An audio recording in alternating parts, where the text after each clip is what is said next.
And the title of this session, are we ready for a new world order?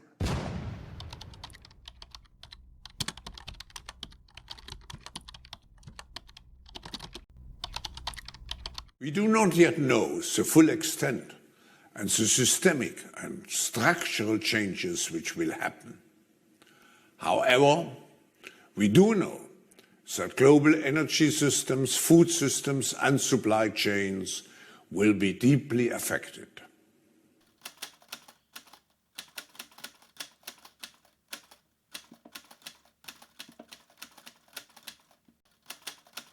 Talking to an Australian diplomat at one point about this break between the US and China and said, you know, both sides are going to say, whose team are you on? And he said, our job is to make sure the question never arises.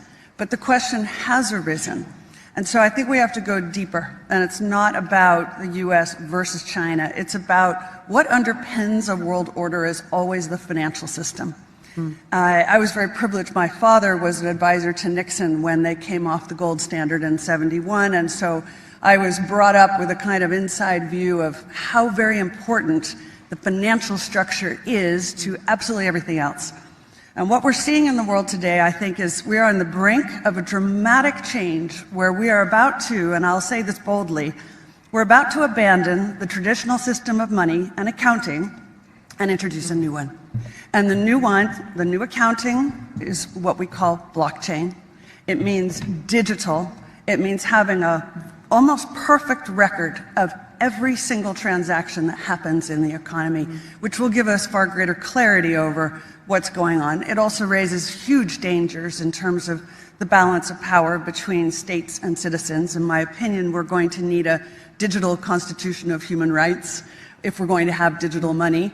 But also, this new money will be sovereign in nature. Most people think that digital money is crypto and private, but what I see are superpowers introducing digital currency. The Chinese were the first. The US is on the brink, I think, of moving in the same direction. The Europeans have committed to that as well.